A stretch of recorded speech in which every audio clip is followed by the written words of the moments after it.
session starts at 7:30, but to be right on time, I want to use 2 minutes for announcements. First, about the group discussions, and we invite 3 chairs of the small committee of ICIC to be a leader of group discussion. Even if they are not Asian, no Australian, no New Zealand, but it may be honor for us to invite him to participate in this conference. Reverend Dr. Laurent Woods and Reverend Dr. Merle Oshtais and Reverend Dr. James Fisher will function as a leader of these groups. So don't be scared that you have the people from other continents. We are here as a one holy Catholic Church. And over the dinner, we have some discussion about our discussion. And we think it may be good for the first group, stick to the first part of the lecture, and second group in the middle part of the lecture, and third group on the third part of the lecture. Then you can concentrate on those areas for discussion, and reporter will write down the discussion and report at the plenary session tomorrow morning, right after the coffee break. This is small announcements, and it's my honor to invite Professor Dr. Mohan Chako. He's the Dean of PTS in Dehradun in India. He will give us a lecture about the science.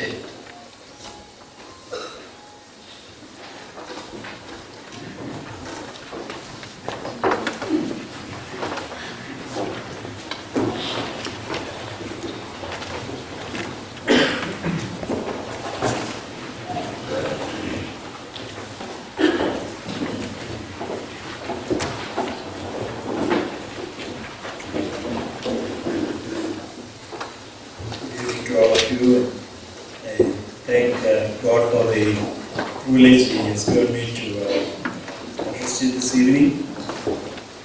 Thank you for organizing this conference. I hope and pray that our discussion will be beneficial and helpful to all of us in our ministries. I have you have the paper in your in the book, which starts on page 3, and it will be easier for all of us if I go basically, although I will not read the paper because of time limitation, but I will follow that order, and hopefully all of you will be able to follow. The subject of sacraments, as we all know, has been a topic of controversy for a long time, and of course it continues to be controversial. And so it is good that we have this opportunity to reflect on the meaning of sacraments a little bit more. And of course, it will be difficult to do it in any comprehensive way, but some aspects we will highlight, and hope that will benefit us. I point out that the controversy was not just between Reformed or Calvinist churches and other churches, but as we see in our practice, especially in our sacramental practice, we see that there is much diversity, differences of opinion, and the like. So once again, that is a good reason for us to reflect on these topics together. Page 4, I talk about some of the differences, especially in the practice of the Lord's Supper. Different styles, different ideas, different views on various things, and so these all show that there is a certain amount of diversity and disagreement in the understanding of the sacraments. And then, of course, also we have pastoral implications. Bottom of page 4, since attention will be given to baptism and the Lord's Supper separately, we will seek to answer some questions regarding sacraments in general, though I do apologize for sometimes going into baptism and Lord's Supper. You cannot talk about sacraments without talking about baptism and the Lord's Supper. So I go into there sometime, but the general intent is to discuss sacraments in general.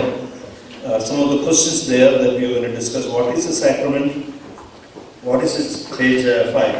What is a sacrament? What is its relation to the Word? How many sacraments are there? Why do we need sacraments at all? Does grace operate through the sacraments, and if so, how?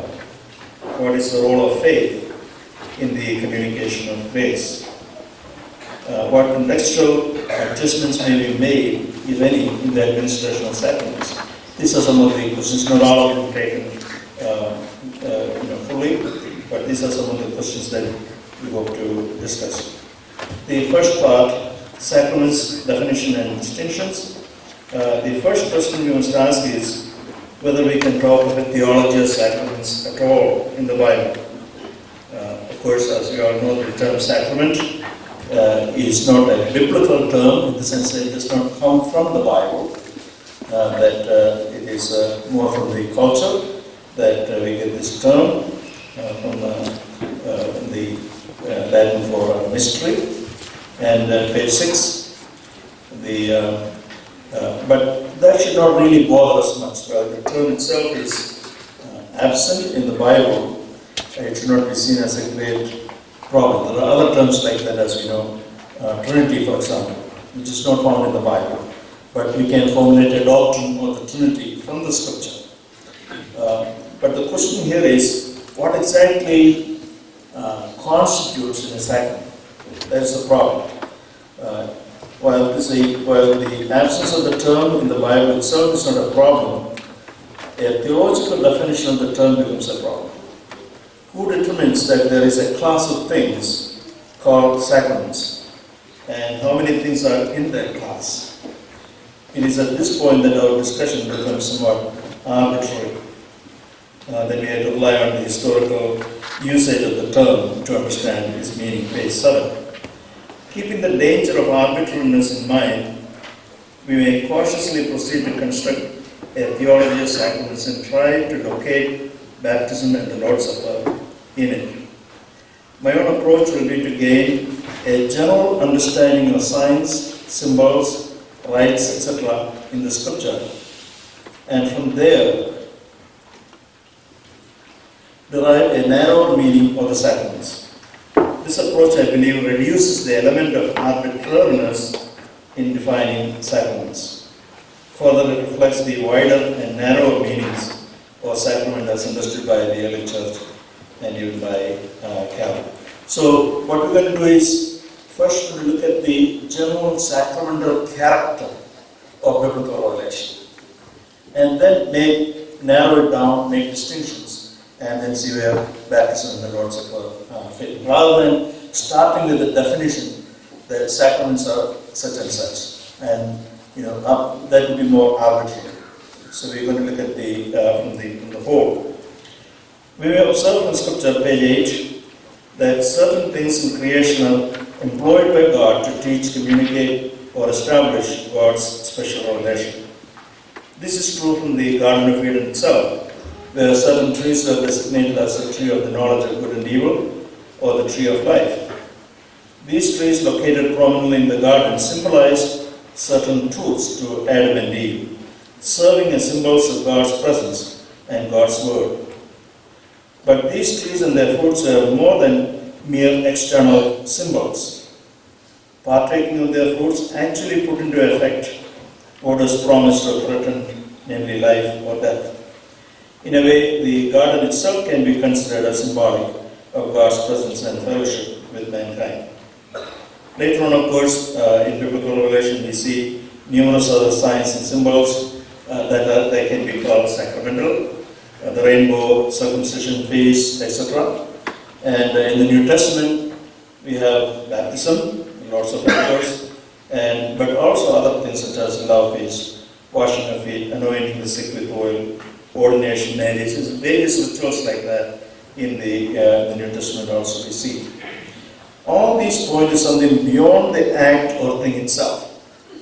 They are rituals or actions that point beyond themselves and communicate spiritual meaning and reality. On page 9, there are a few common marks of these sacraments, in general, loosely speaking. One, ordinary parts of creation or life are made use of for an extraordinary divine purpose. Two, these elements of creation have the extraordinary function only by divine assignation. That is, their spiritual meaning or function was not something inherent in them, but something given or assigned to them by God. They have no sacredness of their own. I think that's an important point for us to note, that their sacredness or their spiritual meaning is not native to them, not inherent in them, but it is something given to them by God. 3. Such elements serve as reminders of God's word, a word of promise or a word of threat. 4. However, they were often more than mere external reminders. These signs and symbols were more than aids to memory. They were tied into divine purposes or actions more directly, putting into effect the promise of threat through human participation or human action. For example, eating of the tree of the knowledge of good and evil actually affected sin and death. Looking to the bronze serpent really brought healing. In this sense, they were also means of blessings or judgments. Again, this is an important aspect of the character of sacraments, that the actions are followed by the purpose, the result. The two are tied together. Page 10, it is evident then that the term sacrament can be used in a wider or general sense. So we need to make some distinctions among them. Again, we will make these distinctions on the basis of biblical theology rather than in an arbitrary fashion. First of all, the distinction between creational and redemptive symbols. That is, as we see the character of biblical revelation is sacramental, then we go down to say that, well, some of these symbols are creational ones and some are redemptive ones, and we need to make a distinction between the two. First of all, we may make a distinction between creational symbols and redemptive symbols. It may be questioned whether symbols such as the tree of life could, strictly speaking, be spoken of as sacramental in structure. These were pre-fall and thus pre-redemptive. These symbols communicated the goodness of God, but were not expressions of grace. We have traditionally understood sacraments, of course, as means of grace or as redemptive. Therefore, it may be wise not to confuse them with the redemptive sacraments. So, though both are in a way sacramental or have the character of sacraments, the pre-redemptive symbols, we can say, cannot properly be called sacraments because they are not instruments of grace. Going to page 11, then we can make a further distinction within the redemptive category, within the category of grace, and there is a distinction between what we would call common grace and special grace, that God, in God's action in this realm also, there are some sacraments.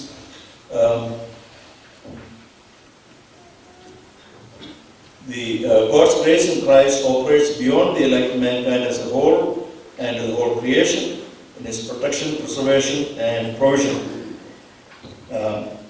Let's skip around a couple of sentences. This universal or common grace is symbolized in the promise given to Noah, of which the rainbow is the sign. In short, God makes His gracious presence known even to the non-elect. The elect, on the other hand, are recipients of God's special grace and other blessings of the covenant. God ministers His grace to them in different ways, particularly through His word. God, in His dealings with His covenant people, both in the Old Testament and in the New Testament, established and honored various ordinances, symbols, rites, and rituals for the strengthening of their faith. Page 12. Then we go on to make another distinction, that is the distinction between covenant signs and illustrations of grace.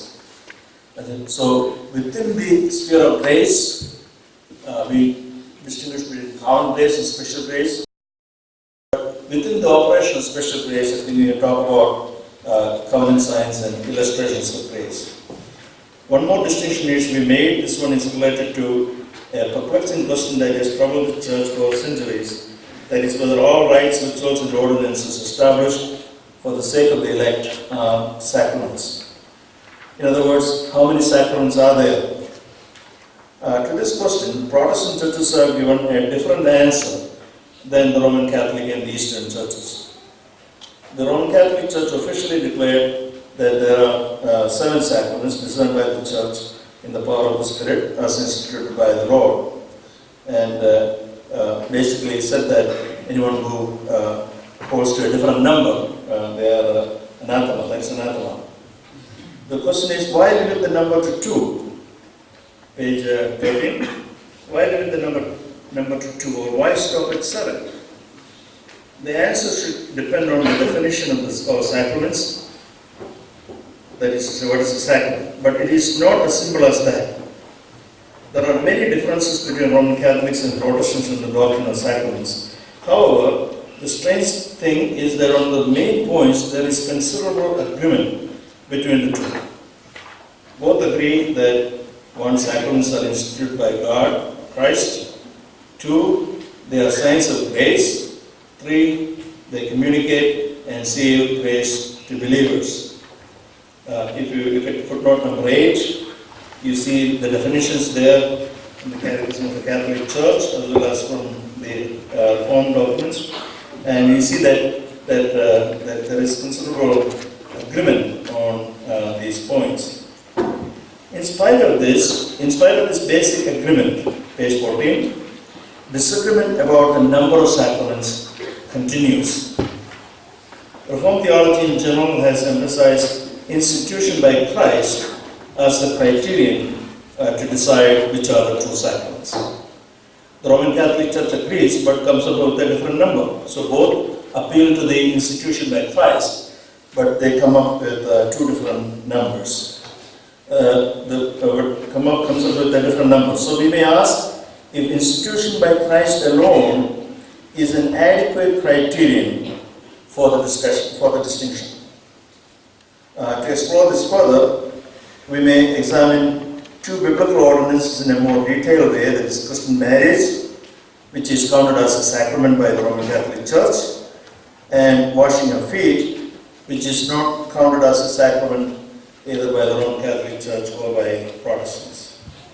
Marriage, as mentioned above, is counted as a sacrament by Catholics. Even many Protestants, mostly out of ignorance, think of marriage as a sacrament. Protestants correctly point out, page 15, that marriage is a creation ordinance instituted for all human beings, not merely for Christians. Marriage is a divine institution established by God and affirmed by Christ. It is a sacred union of a man and a woman, pledging themselves to each other in love and fidelity. It provides an atmosphere for the cultivation of grace, mutual submission, being a mark of the spiritual life, as Paul clearly teaches in Ephesians 5. In the same place, he refers to marriage as a profound mystery, illustrating the union of Christ and the church. Thus, it is undeniable that there are certain sacramental aspects in the institution of marriage. So here we see that, okay, as an institution, as an ordinance or institution, there are certain sacramental things there. There's a sacramental character to it. And so should we include that? This will be the question. Similarly, washing each other's feet was commanded by Christ for his disciples. If I then, your Lord and teacher, have washed your feet, you also ought to wash one another's feet. For I have given you an example that you should do just as I have done to you, a clear command there. And the outward washing symbolizes inward cleansing. Page 16, it includes and excludes, like sacraments do, as with the Lord's Supper. If I do not wash you, you have no share with me. Like the sacraments, it serves as a badge. It illustrates a life of grace, particularly humility. Again, the sacramental aspects are undeniable. Institution by God or Christ cannot therefore be the sole factor in defining what a sacrament is and limiting the number to 2. The question then is, beyond the Lord's Supper and baptism, which both sides agree belong to the category of sacraments, whether other rituals done in church may be considered sacraments such as laying on of hands for commissioning, blessings, dedications and consecrations, etc., in addition to other rites and rituals of popular piety. The Catholic Church itself makes a distinction between sacraments and sacramentals, the latter to include a variety of sacrament-like acts and rituals not included under sacraments. I think perhaps we should have a Protestant version of sacramentals to see what these, to describe what these are. Page 17. We now return to the question whether there is sufficient justification for making a distinction among various rituals and ceremonies performed in the church and for limiting the sacraments to 2 in a category of their own, namely baptism and the Lord's Supper. I believe such a distinction is justifiable. We may make a distinction between those acts and institutions that are primarily divine mechanisms for the conferring of grace, and those acts and institutions that are primarily human responses to and illustrations of divine grace. If there is something that sets apart baptism and the Lord's Supper, it is that they are signs of the covenant of grace.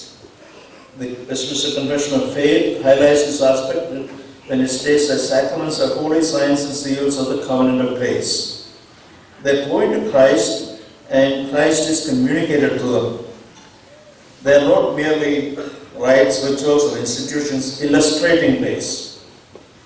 Performing these ceremonies is a reenactment or renewal of the covenant, God declaring His covenant promises and His people pledging their allegiance to Him. So when we look at the sacraments in that sense, we see that baptism and the Lord's Supper stand in a category of their own, where through this covenant renewing ritual, as a covenant renewing ritual, God makes His pledge to us, and we respond in faith. Page 18. Thus, the sacraments are part and parcel of divine worship, which in essence is a covenant renewal ceremony. They truly are church rituals, unlike anointing the sick with oil, for example, which was clearly done privately in homes. Baptism and the Lord's Supper are the sacraments in a unique sense. So what distinguishes Lord's Supper and baptism is this, namely that they are covenant signs, rituals that confirm or that are part of the covenant renewal ceremony. 2. Sacraments, God's pledge or our testimony. This again is a very important aspect of our understanding of sacraments. Are they, first of all, God doing something, or is it our doing? Is it something that we do, or something that primarily is it something that we do, or something that God does? Essential to understanding sacraments is the question, whose actions are they, God's or ours, or both? If both, what is His priority? To put it more plainly, when a person comes to baptism, does it primarily signify that person's faith and commitment to Christ? In other words, his testimony, or Christ's promise to him? This question is extremely significant. If baptism, for example, is a pledge of our commitment, faith, or willingness to follow Christ, it is meaningless to baptize children who are unable to make such a commitment or response. Page 19. Those who see sacraments as mere ordinances rather than as means of grace see in them pledges of our loyalty to Christ. Sacrament has covenantal connotations, as we just said, both with regard to the Latin root of the term as well as with regard to its biblical foundation. The Latin word from which we get the term sacrament means that which obliges or binds. And a quote is there, a sacramentum in Roman society was a kind of binder. For example, two parties in a civil suit would bind themselves to litigation with a financial pledge of their seriousness. The binding, pledging, signifying, and sealing overtones were transferred to talk about those things that bind believers to Christ and signify God's grace, says Cornelius Plantinga. If we follow the covenantal character of sacraments, there is justification for seeing them essentially as divine pledges. It is well known that divine covenants in the Bible are monergistic or unilateral, one-sided, rather than mutual. If indeed sacraments are covenant signs, then I think it makes sense for us to understand them in the biblical sense of the covenant, as God's initiative, as God doing something. This is especially clear, page 20, from Genesis chapter 15, where God alone takes the oath. I think all remember the story of God making the covenant with Abraham, where God alone was between the animals. And more significantly from Genesis 17, where the covenant of circumcision was established. These covenants are primarily about what God is going to do for Abraham, rather than what Abraham is to do for God. It is this emphasis that is retained in the Reformed understanding of sacraments. I think this is very, very important for us to emphasize when we preach and teach about baptism, that it is what God is doing for us. It is God who acts primarily. It is God's promise of grace. And that really, makes our understanding of the sacraments. And that is the key difference between us and many others who say that baptism is primarily a testimony of our experience or a testimony of our receiving Christ in life. It is appropriate, even necessary, to highlight the implications of this reformed balance for our faith and practice in Asia. It is my observation that under the overwhelming influence of Baptists and Pentecostals, an Armenian and Zwinglian theology predominates our understanding of the sacraments. We need to be unapologetic about baptizing children of believers. We fail to point out to parents that faith is not the condition of receiving God's gracious promise in baptism, but the means of receiving it. I'm talking here especially from my Indian context of mind. These things vary in different places. But there is too much of this influence in our churches. Baptism is our testimony. Baptism is our experience. And our testimony that I have decided to follow Jesus and the like. And here we need to emphasize, no, baptism is what God is doing. And we need to be strict about that. That yes, we receive it by faith, but it is God's grace that is proclaimed there. Baptisms must become occasions for celebrating God's sovereign grace, rather than a yoke of obligation. This is not to deny our joyful duty to bring up our children in the obedience of faith. Yes, that is there, but that is the response. This one-sided emphasis of the covenant also helps us to see the sacraments as means of grace. This is an important point for us to understand. Strictly speaking, covenants are both promises and threats attached to them. Both in biblical and extra-biblical covenant making, we see this element of threat or curse, not just promises. Baptism and circumcision are linked with death. There is an element of judgment in the Lord's Supper also. Going further down, as a result, an unbiblical emphasis has risen among us, especially concerning the supper, that we may participate in the sacrament only with a certain amount of righteousness of our own. Consequently, many believers who truly trust in the Lord Jesus Christ for their salvation hesitate to participate in it lest they incur divine displeasure. The danger of this kind of thinking must be evident to all of us. It is, of course, a significant pastoral problem as genuine believers withdraw themselves or are told to withdraw from the sacrament. But even this, I don't know how wide a problem this is, but in India, We often hear of people who say that, well, this week I was I'm not quite ready for baptism because of, I have not examined myself in that way, or I have sinned, or whatever. And so often, their own righteousness is brought out as something that merits the Lord's Supper. And so that thinking is very common. But even more significantly, this leads to a theology of righteousness. We are taught to rest in the righteousness of Christ plus our own righteousness. How then shall we deal with this? The answer is not to, page 22, not to ignore the element of threat or curse, but to understand that the threat due to our disobedience is upon Christ. The covenant from the beginning to the end is a one-sided act of grace for us, not an instrument of blessing and curse. To participate in it worthily is to recognize our unworthiness rather than to patch up our torn rags of good works with the perfect robe provided by Christ. Thus the covenant becomes for us entirely a covenant of grace. Even within our own Reformed traditions, legalism has come to dominate the Lord's Supper rather than the joyful feast of grace that it is. We are more comfortable in being reminded of our sins and unworthiness during the supper than the generosity of God's grace in Christ. Of course, we can come to the table only in repentance and humility.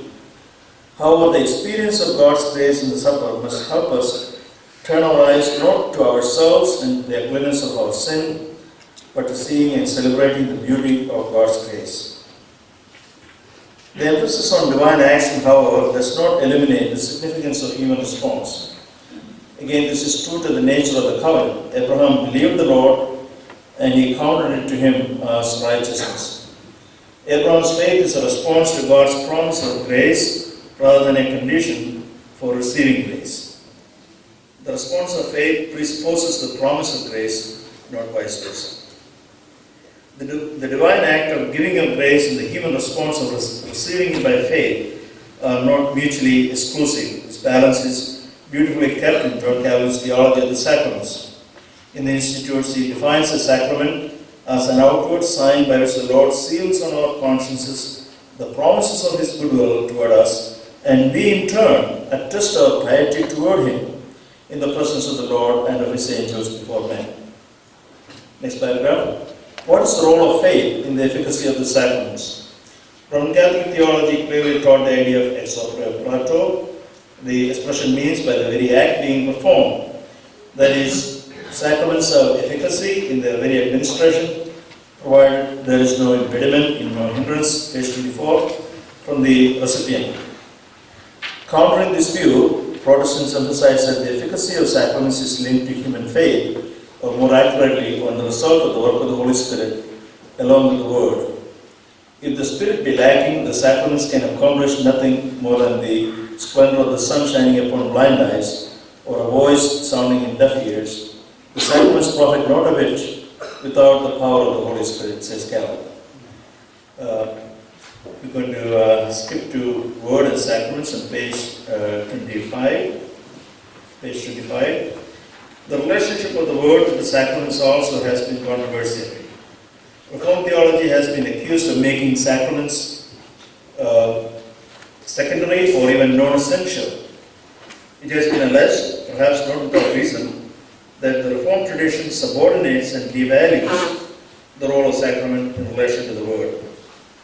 According to one critic, the cost of Reformation in terms of worship was the bracketing, if not the loss of the sacramental dimension of worship. Worship became exclusively verbal, cerebral, with a strongly catechetical orientation. Salvation was not transmitted liturgically in the celebration of the mysteries. It was received by the faith born from the Word prior to being confirmed by the sacraments instituted by Christ. Page 26. At the face of it, this accusation of devaluing the sacraments in relation to the Word seems to be true. I give there some quotations from Dorkov. He clearly says that while the Word can exist and is also complete without the sacraments are never complete without the Word. Sacraments are not indispensable, whereas the Word is. Word creates and strengthens faith, while sacraments can only strengthen faith. Calvin also talks of the sacrament as a confirmation and sealing of the promise, joined to the promise as a sort of appendix. The appendix language raises the question whether a sacrament is subordinate to the word. How shall we assess this? Any such view must be seen in the light of the historical context of the Reformation and the Roman Catholic view of the sacraments, where the word was essentially eliminated and the sacraments were allotted a position higher than that of the word. The Reformed view is a reversal, perhaps gone too far, of the faulty Roman view, page 27. It must first be made clear that for Calvin and in the confessions echoing Calvin, sacraments were instituted not because of the insufficiency of the word, but because of the weakness of our faith. The intention in referring to the sacraments as an appendix was not to belittle sacraments. Sacraments are a prop or an aid for our tottering, wavering faith. Calvin's position can be supported by a pattern we see in Genesis 15. Here God reveals to Abraham in a vision and proclaims himself to be Abraham's shield and promises a great reward for Abraham. God further promises numerous children to Abraham in response to the complaint that God has given him no children to be his heir. Abraham believes the Lord, but is still